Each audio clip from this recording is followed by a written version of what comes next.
No chemicals or preservatives, just 100% honest to goodness hickory smoked meat. Let's put another shrimp on the barbie. Boy, some chicken wings have really hit the spot. You ain't got no better food, like some chicken wings, some baby back ribs, some fries or something? Look at us, just two guys talking, am I right? We're just talking.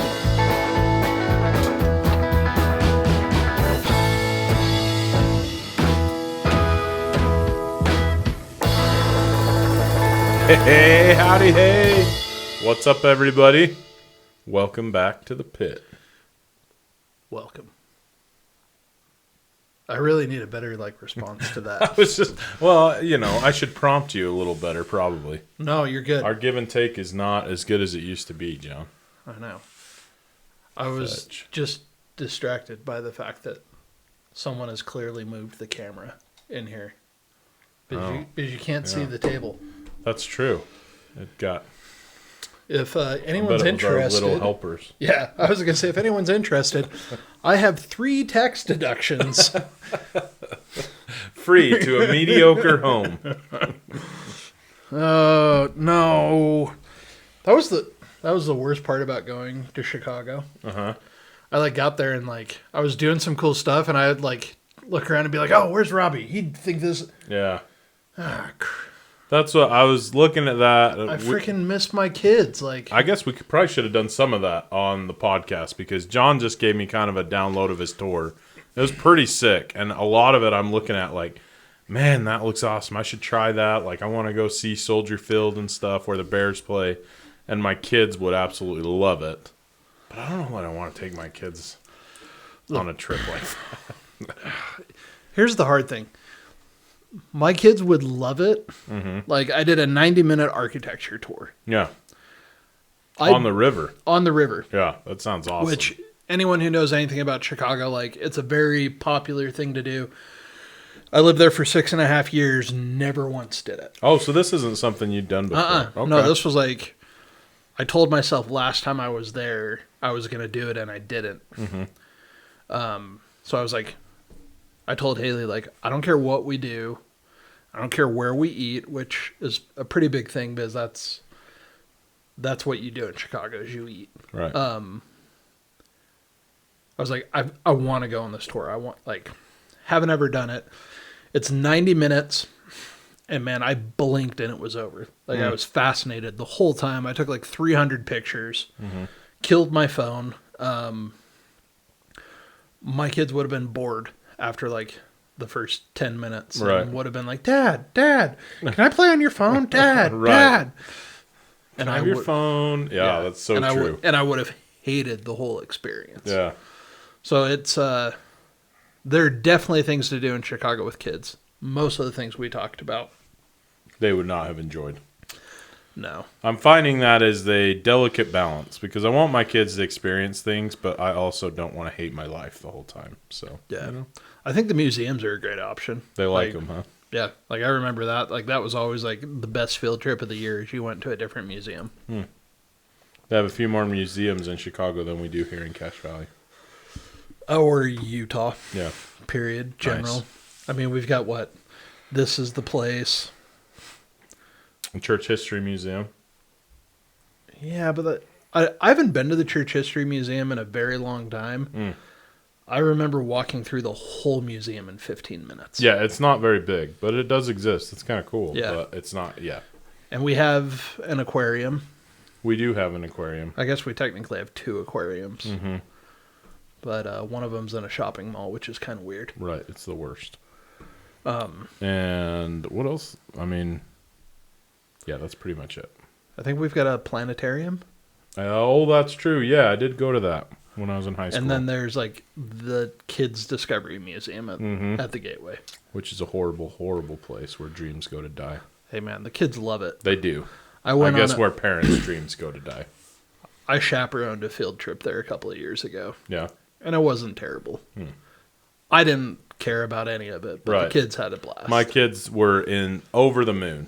They had a great time, and the whole time I was just there's kids everywhere. Parents aren't watching their kids. Oh my goodness, Yeah, that is a constant battle in my life of I have expectations and it feels like nobody else does. Right. Or at least mine are different than yours, and so, yeah. Yeah. Yep. Anyway, But yeah, they have like giant, like real museums that you go and spend a whole day and don't see everything. That kids could yeah, I have a think lot of that's fun cool. there. Yeah, Yeah. that's dope. But yeah, I learned all sorts of stuff about Chicago on that river tour. I put something on my LinkedIn, like I was so blown away by it. Yeah. So Huh. That's cool. See, and I realized that we're just talking about Chicago here on a barbecue podcast, but I didn't realize that Chicago was like the central hub. Like you can get there from the Atlantic and then down to the Gulf of Mexico through the Mississippi River or even up north. yeah, it was cool. like before air transit, like it was a major seaport, Yeah. which you don't think about being in the middle of the country. Right. Which probably aided in like the security and stuff because it was inland and interesting. Yeah. Dope. Here's something, Mr. Wisconsin, that Yeah. you may not know. Oh. I don't know. In World War II, a company in Wisconsin, in Green Bay, I believe, it was either Green Bay or Milwaukee, right on the water, was contracted to build submarines. And the German U-boats were patrolling the North Atlantic, expecting them to come out the St. Lawrence Seaway, which I taught Mike about Yeah, tonight. I just learned about. Had never heard of that. Well, I'm sure I have probably. But rather than go out that way, they went down the Illinois River to the Mississippi and out the Gulf through the Panama Canal and connected with the Pacific Fleet. Oh, really? That's interesting. I didn't know that. I learned that this You trip. learned that on your tour? I did. It is Dude. also the only facility that launches submarines like a ship where they roll them out sideways. Everyone else shoots them out forward. Really? I'm into it. Yeah.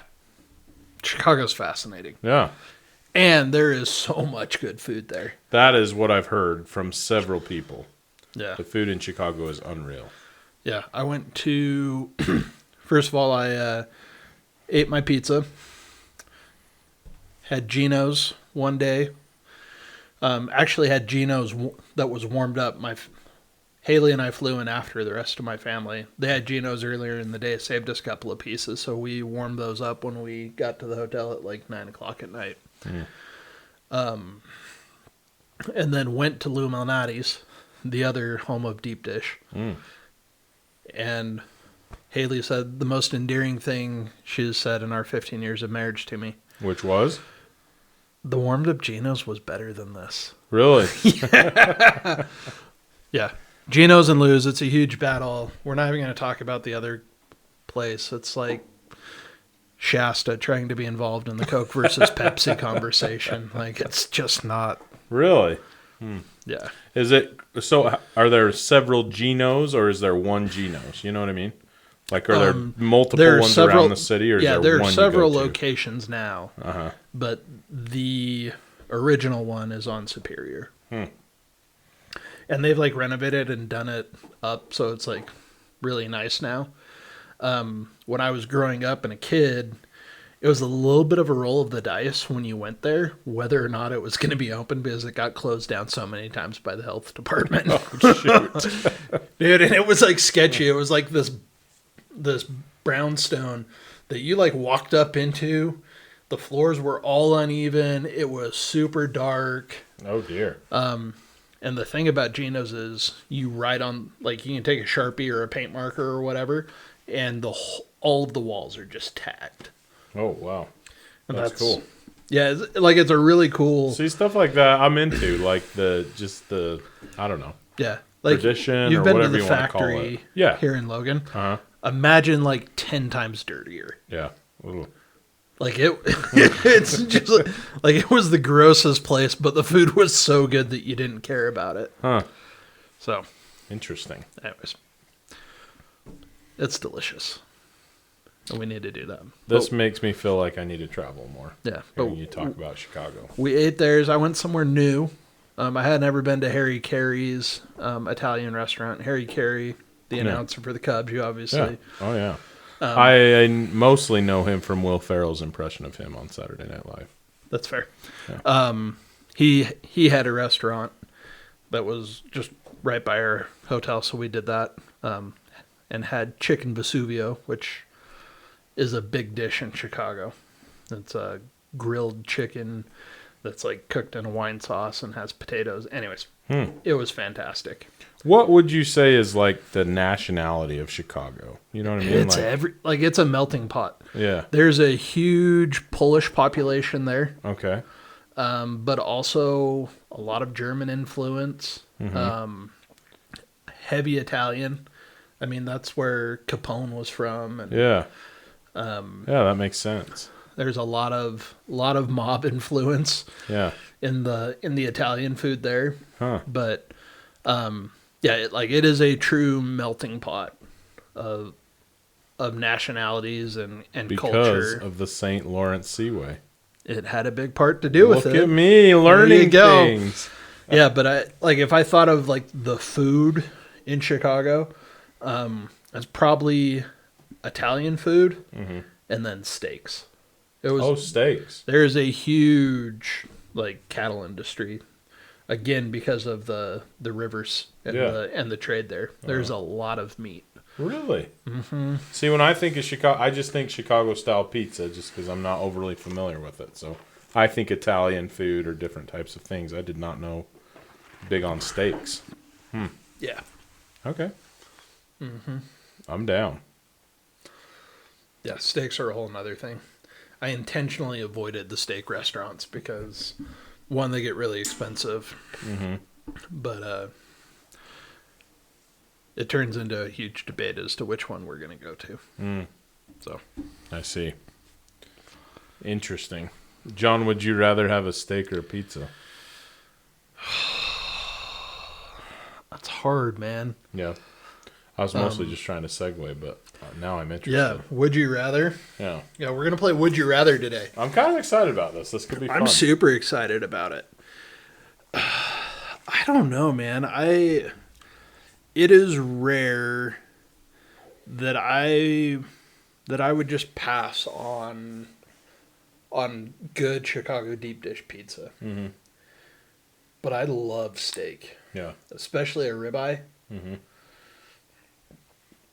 Yeah. I don't know. I would really struggle with that decision. See, having only had leftover Chicago-style pizza one night when we were visiting the mission home, and the president's wife warmed us up some, it was phenomenal, but it's hard for me to think of a pizza good enough that I could, Dude, I'll take that instead of a steak. You know what I mean? I will make you Chicago deep dish pizza. Listen, I'm not going to fight you on this, John. I mean... I've got the recipes. I have a special pan just for this purpose. Do you really? Do they have a special pan? Yeah, and mine's kind of makeshift. One day I will have a true cast iron Chicago deep dish pizza. Is that pan. kind of what they use? Is cast iron? Yeah, but it's a thinner cast iron than skillet. a large skillet. Okay. So, interesting. yeah, I honestly don't know.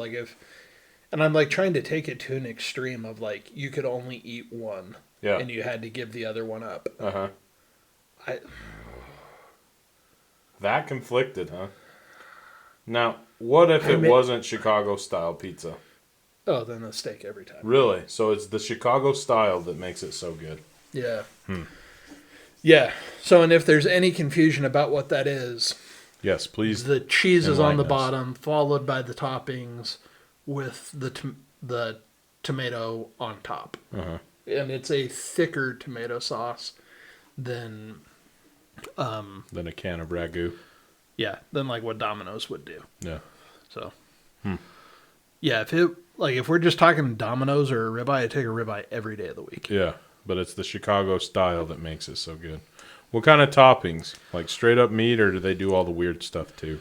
They will do the weird stuff. But you have the two extremes. The classic is sausage and pepperoni. and really just sausage. Like Lou Malnati's is famous for, they roll out their sausage, so it's like 3/16, like just thicker than an eighth of an inch. Okay. Like a round, The whole a pizza round then, circle, not like little things that and were put just... it on the pie like Okay. one giant patty. That's how Lou's does theirs. Gino's is more of like a crumbled sausage. Okay. But you've got that, and then on the far extreme, you've got like a spinach ricotta, more like veggie style pizza. Do you eat a Chicago pizza with a fork? Yes. You don't like... We're not talking like... I mean, it sounds more like a pasta. No, not a pasta, but casserole type of deal. Yeah, I mean, instead of it's a something you thick just crust, a quarter to a half inch of cheese, lots of meat, and then tomato sauce on top. Like, you don't pick this up. You eat it with a fork. Delicious. It is. All right. I may pick the pizza. Really? Yeah. I'm interested in this. I think I would pick Gino's pizza, especially like if it were today and someone were like, do you want Gino's or do you want a steak? The fact that Gino's is like such a rare commodity and I don't get to have it all the time. Sure. I'd pick Gino's. Yeah. Huh. Okay. All right. I support it. I need to educate myself on this Chicago style pizza. Because, like I say, I had it once. It was leftover. I don't know who it was from. I assume one of those two. Because she said, this is like the best pizza in Chicago or whatever.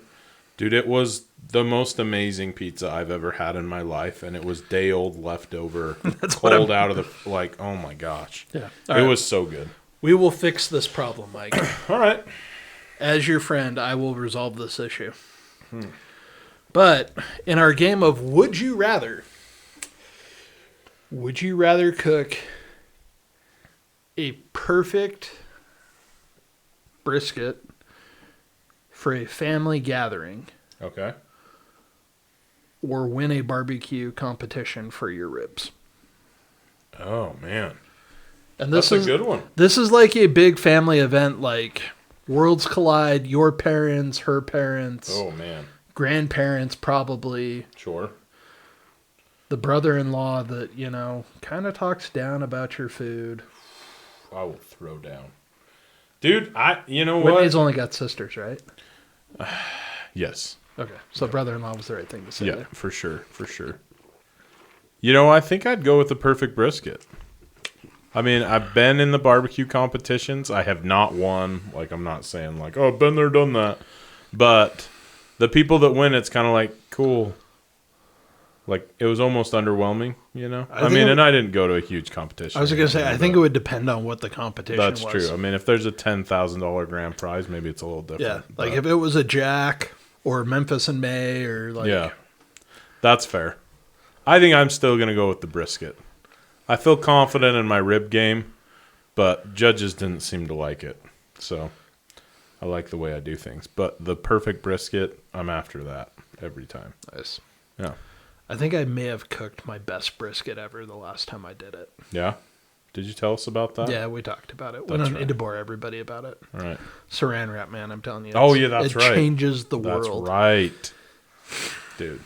Shout out to Mr. Lee for giving me that pro tip. All right, John. Would you rather use only one type of wood for the rest of your life, so like oak, cherry, hickory, or only one type of rub? I'd probably pick one type of wood. Go on. Because I'd pick something like pecan, which is just great on everything. Absolutely. Love it. But rubs, like, man, I can travel the world with a pork shoulder and a bunch of different rubs. Yeah. I mean, like, there's so many different things you can do with rubs. And I think that impacts the flavor, especially on a pellet grill, Yeah. way more than what type of wood you're running. Yeah. I think you're right. And I think you can pick a good wood that will work for all the meats. But there's certain rubs that I think would be fantastic on pork that maybe wouldn't be so great on beef, Yeah. like maybe too sweet or something Like honey that. hog? I Yeah. would never put honey hog on a steak. Yeah, right. Okay. All right. Well said, John. Yeah. I feel like that was an easy one. Yeah, that wasn't too bad. All right, Mike. Would you This is a rather good one. cook in the pouring rain or in freezing cold temperatures? I know what I would say on this one.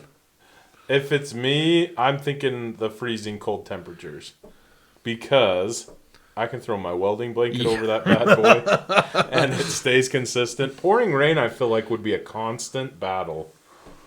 And I'm not even talking about personal comfort. I'm talking trying to keep my temp consistent. Like, Yeah. Because rain brings humidity, and there's normally wind involved with rain. yeah, Yeah, I would and I've done it. Like, Yeah. I've cooked in sub-zero temperatures, and I throw a welding blanket over it, and everything's fine. Seriously, I do it all winter, and I quite enjoy it, actually. Like, it's kind of nice. So, Yep. yeah, that one was kind of easy, too, I guess. All right. Would you rather eat overcooked, dry barbecue every day for a week or never eat barbecue again for a year? Those are your only two options. Oh, I'd eat dried barbecue for a week. I think you gotta suffer for a week so that you don't suffer for a lifetime. That's fair. Yeah. Let me pivot that question. Would you rather eat overcooked brisket I knew this was coming. or undercooked ribs? So let's discuss overcooked brisket. We're talking dry, maybe even crusty. Like when we did our barbecue fills, there was the guy it was just a brick, and you cut into, and there's like nothing in the middle. Yeah, I mean, take it however far you want to. Yeah. Like, it's overdone. There's no Overdone. question about it. It's probably not a meteorite. You can probably cut it. Right. But yeah, there's some crunchiness involved, and And then overcooked or undercooked ribs, still safe to eat, yes, but clearly not up to tender, fall off the bone. yeah, you're gonna bite into temperatures. it, fight it off the bone, have to masticate for quite a while before you get that broken down enough that you're brave enough to swallow it. I think it would have to. I think I'd have to do the undercooked ribs. Really? I think so. I mean, just because like in the party rib and stuff, I've done the grilled ribs, which are significantly tougher than, low and slow smoked. And I didn't mind it as much as I thought I would. I mean, we're probably still not at that level quite yet, but still, I think I could chew for a while. Then brisket is such an investment in money and time and emotionally that if it was ruined, I don't think I could do it. See, I could eat beef jerky out, but like at a certain point of chewing on an undercooked rib, like I just want to gag and be done. It would not be an enjoyable experience for sure. That's fair. Yeah, I'd rather eat a little beef jerky and just be done with it and smile my way through it instead of like Instead of just sitting, I can hear it in my mind. Just, well, all right. And inevitably, when somebody does that, it's like, oh, aren't these the best ribs ever? And they've tried so hard. Right. They put a lot of time into it, and it's... And you don't just want to be like, no, these are garbage. Yeah, I kind of want to be like, what were the last ribs that you had like? Yeah. Because if this is an upgrade. Have you never been to Chili's? Seriously. Oh. All right. I'm going to ask you this question because I already gave my answer. Okay. Would you rather smoke a whole pig or smoke a 30-pound brisket for a big event? Now, we have talked about Irv, and Irv was a lot of work. I think it's got to be the 30-pound brisket. Have you seen the bone-in brisket that Kendrick does? Yes. Yeah. How big was that one? 28 pounds? Yeah, it was like 30. It was a Yeah. big mother. I think it would have to be that. I think that would be fascinating. The whole pig, I mean, there's nothing wrong with the whole pig. Like, that was a blast. It was a lot of work. We were exhausted, couldn't even enjoy it on the end. I'm sure the brisket would be a little bit more work than a regular brisket. I feel way more confident in my ability to cook that brisket. Yeah. There are so many places that pig could go wrong. Really, when you think about it, we got kind of lucky that everything just kind of worked out, cooked for all the way timing, through. like, yeah, dude. we got so lucky on that It one. was because we were doing it for a church thing. We had a little extra help, I think. I think so. Yeah, I'd go with the 30-pound brisket. I'm sure, like I said, I don't think that it would be a cakewalk. Like, I'm sure it'd be a learning curve. But I think I'd prefer that than a whole pig. I mean, we had to have both of us just to flip the frickin' pig over on the pit. Like, it was heavy, it was work, it was... And we really could have used another person. Yeah, for sure. For sure. Yeah. I'd have to go with the 30-pound brisket. Okay. Oh, this is a good one. Would you... This reminds me of girls' camp. Would you rather be without your thermometer or your tongs during a cook? Give up my tongs. Yeah? Yeah. I think so, Yeah, too. you've got to have a thermometer. And let's be honest, my instant read thermometer, I've used that to flip a piece of meat before. 100%, dude. I was just thinking that. Like, I used that to flip chicken the other day. Yeah, like, yeah, I don't care what anyone says, and whoever, like, you pinch these fingers together and poke them, like, no, it doesn't work. The thermometer is just a game changer, man. You need a thermometer. It doesn't make you less of a man. Like, you have to have the thermometer. Mm-hmm. So, yeah, 100% need the thermometer. And I mean, worst case, like, use your hands. Like, skin grows back. Well, do you remember Danny when we had him on here? He talked about his lamb. He would talk about in high school they'd just bring a grill to lunch, and they'd just flip burgers with like their ID cards or whatever. That's awesome. You could get totally resourceful with that. So Yeah, there are lots of things you can do without tongs. I want my thermometer. yeah, I support it. So, alrighty. Ooh, I love this question. Would you rather have unlimited access to all cuts of meat, but no barbecue sauce, or all the barbecue sauce in the world, but only basic cuts? Define basic cuts. You have your standard steaks, Okay. sirloins, ribeyes, T-bone, strip, hamburgers, pork shoulder, pork loin, and the chicken cuts. But you don't have picanhas, you don't have beef shanks, you don't have tri-tips. The unlimited access to all cuts of meat is what I'm hung up on. Like, I would have to go with that because there's a lot of meats that I would love to try, but either are not readily available in our area or are crazy expensive. Yeah. So if I could just I think I could make do without barbecue sauce. I'm more of a rub guy anyway. Yeah. So Yeah, Haley would kill me, but she loves sauce. yeah. All things sauce, Haley wants. I don't need it, man. Yeah. Like, the juice from the meat's enough for me. Like, Yeah. I would way rather have dry rub than have something dripping in sauce. Right. So- Could you marinate, do you think, or do you think that goes with sauce? Yeah, no, I think you could. Okay. Because it says barbecue sauce. Because I'm just thinking chicken. I love marinated chicken more than I love chicken based with barbecue sauce. Like, I like the marinade, the brine. As long as I could do that, I think I'd be totally fine without barbecue sauce. Yeah, I mean, Add a little moisture. even if you couldn't, like, you could dry brine. Right. Yeah, that's true. And do kind of the same thing. Yeah. Yep. Okay. That's a good question. I like that one. I like that one. This is a lot more fun than Yeah. even when we first thought about doing this, I was like, that could be fun, I guess, but this is actually kind of cool. All right. All right. This is a good question. John, would you rather smoke a turkey or a prime rib for Thanksgiving dinner? I would smoke a turkey. Interesting. Go on. I'm guess I'm traditional in that sense. I do a prime rib for Christmas. Oh, you do that every year, don't you? Okay.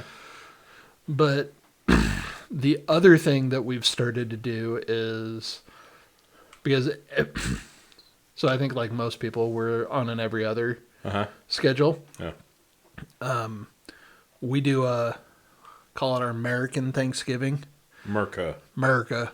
On the Saturday after Thanksgiving now. Okay. And we smoke a pork shoulder, we smoke a brisket, we smoke ribs, That's way cool. Yeah. So. Not turkey, though, for the American no. Thanksgiving. Just all the regular barbecue cuts, huh? Yeah. Okay. So, but I love smoked turkey, man. Dude, once I smoked a turkey, I'll never go back. Like, it was... Yeah. And maybe it was just the brining process, but smoking a smoked turkey is so much better than an oven roasted turkey. So here's a question, because I know how much you love shredded ham. I do love shredded ham. Would you rather, for sandwich meat, have smoked ham or smoked turkey? This is a wonderful question. Dude, that's tough. Because I love that shredded ham on a sandwich. Man, I will eat that for days. But a smoked turkey sandwich, man. Have you ever smoked a turkey breast just for... No, but you have like a sandwich slicer and I've got a deli slicer. I just kind of chop it up and kind of have almost like, I don't know what you'd call it, a chopped turkey sandwich basically. Yeah. And so good. So good. I wonder how it would be deli sliced though. I bet it would be... Dude, it is banging. I don't know if I can answer that because man. Now you know how I feel about the pizza, and the steak. Like, I am physically unable to answer this question. Yeah, I don't know what I would say here. Like, dude, the smoked turkey, just so moist. Oh, man, so good. And you could do whatever. You could put anything on a smoked turkey sandwich, and it would be delicious. I did like a whole Thanksgiving leftover sandwich last year with like freaking stuffing and cranberry sauce. Oh, one of the first Christmas or one of the first Thanksgivings I ever did with my in-laws. They just cooked a couple of turkey breasts and just had sandwiches. Oh. And I was like, what is going on here? Like, I was like, what is, like, I don't, like, I'm... No. We're like... Hard pass. Like, what are we doing? But it was great. Haley's brother, Andy, like, that guy takes his sandwich building to a new level. Oh, go on. I mean, it's like an art form. All the different things and, like, just the right amount of avocado goes on the sandwich and mayo. Like... You want a good sandwich, Andy can make a sandwich that will melt your heart. Interesting. Yeah. Huh. So. That's an interesting idea. It was awesome. Because I've thought about just getting a turkey breast just for Thanksgiving. Because I like that the best anyway. But if you just did like sandwiches, I don't know. Oh, we get turkey breasts all the time, and I just smoke them and cut them up. And like that's our lunch meat for the week or whatever. Here's my answer. I think I would go with the ham. Only because I'm thinking of a delicious like panini grilled cheese, and while it's delicious with the turkey, I think the ham takes it to the next level. That's so fair. I think I'm going to have to go with ham. However, it is a very slim margin here. We're talking, I mean, we're splitting hairs. Have you ever smoked cheese? No, but I've heard so much about it. We should talk about that on another episode. We should. We won't go down that rabbit hole. Yeah, my buddy does that. I'll have to talk to him. Yeah. All right. Where are we at? Here we go. Would you rather have to eat Carolina-style vinegar sauce on everything or eat Kansas City-style sweet barbecue sauce on everything? I'd probably go Carolina. Really? Because I was thinking Kansas City. No doubt. Why Carolina? I just liked the vinegar mustard. Okay. I am more that like savory bitter flavor guy than I am let's drench everything in sugary ketchup. Yeah. All right. Don't get me wrong. Like, I like Kansas City sauce, and it certainly has its place, especially on ribs or pulled pork in some cases. But given my option, I'd go Carolina slot, especially if I've got to eat it on everything. Mm-hmm. I'd way rather have the vinegar. Really? See, I kind of grew up on KC Masterpiece, so I did too. That's kind of what that's when I think barbecue sauce, that's what and even the Carolina stuff, I like it, but it's so different than what I'm used to that it's kind of like, ooh, which maybe would be intriguing, I guess. No, like the KC Masterpiece brown sugar sauce, man, that's my go-to. Yeah. Like, I think I like that better than I like Sweet Baby Ray's. Really? Sweet Baby Ray's changed my life. I'll eat that on everything. So I think I'd have to say that. But, Can I tell you about what my mission president told me one time? I don't know. So I was actually in the MTC in Peru. So MTC is the Missionary Training Center. Uh-huh. And there are several of them spread throughout the world for training missionaries, based on where you're going. And I was in Peru, and good old Connie Crick was the MTC president there, and he pulled all of the North American elders into a meeting when we first got there. I served my mission in Peru, and I'd been really fortunate that I had traveled all over the world and like been in third world countries and kind of understood the like culture and these people will literally give you the shirt off their back to try and help you and be kind to you, and if you refuse it, that's a really big insult. Pretty rude, yeah. And at the time, like, missionaries have just tons of rules, right? Which is a good thing. Like, they're there for a reason. At the time, it was very common, and probably still is to some degree today. Like, you were not to eat food that wasn't prepared by you, like prepared for you by your cook, or something that came out of a retail package. Oh, really? Yeah. So I guess that makes sense.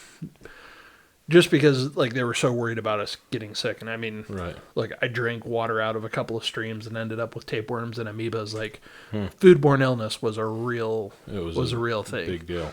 But he was like, so help me, if I ever find out that you're in a home and one of these, suite members sacrifices so much to give you food and you turn it down because of a stupid rule, like, I will hunt you down and beat you senseless. Oh, really? He goes, and if you don't like what they're serving you, you write to your mama for a bottle of KC Masterpiece because you could eat a turd rolled in nuts if you had a bottle of KC Masterpiece.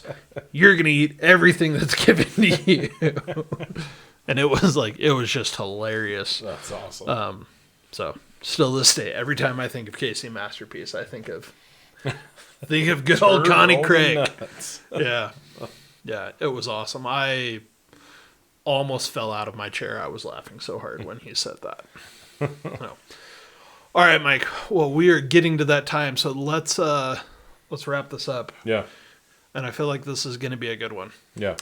Would you rather clean your smoker every time you use it, or never be able to use foil for any of your cooks?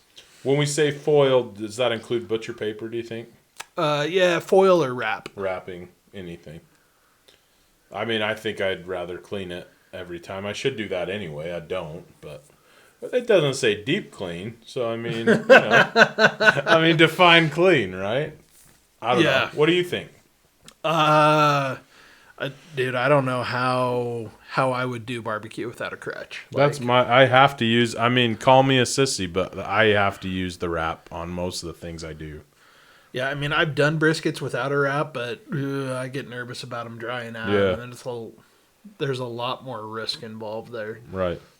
And I go back to the saran wrap. You have to saran wrap for the rest. Mm-hmm. So. Yeah. Yeah, I think I'd just clean the smoker every time, which is not a fun thing. It sucks. And we should probably do another episode about cleaning and maintenance and stuff. Haley's other brother, he really only uses a smoker on Sundays, and they cook on it, they have dinner, and then he goes out and he cleans it every single time. Oh, wow. Good for him. Yeah, I don't know how he stays that meticulous about Yeah. it. But well, I mean, he's we a probably dentist. should, He probably has to be meticulous. yeah, that's true. So, Kind of comes with the territory. but yeah, I just couldn't do it. Yeah. I don't think I'd be able to keep up with it. But Yeah, it'd be hard for sure. But well, that's fun, John. That I enjoyed was. that. Hopefully you guys enjoyed it listening. Yeah. That's kind of cool. We should do stuff like this more often. Where it's just us just talking instead of I listened to the last episode and I was humiliated because I'm a teacher, and I felt like I was just like "Mah, mah, wah, wah, wah, wah." So, anyway, apologies everybody. I will repent and do better. well, that's all we can ask for, Mike. Well, that's all you're going to get. So, All right. Would you rather listen to John and Mike on another episode of Fat Guys with Smokers or unsubscribe? We will see what happens with our numbers. Until next time, I'm John. I'm Mike. Oh, hang on. Oh. Rewind. Okay, all right. I take it all back. Would you rather listen to John and Mike talk about boring things or show them how much you love the content of this episode by sharing it and getting your friends to subscribe also? Oh, shoot. Until next time, I'm John. I'm Mike. And we're Fat Guys with Smokers. Thanks for listening to the Fat Guys with Smokers podcast. Be sure to check us out on Instagram and Facebook. Leave us a comment. We'd love to hear from you. Be sure to subscribe so you don't forget to tune in for even more nonsense from a couple of Fat Guys with Smokers.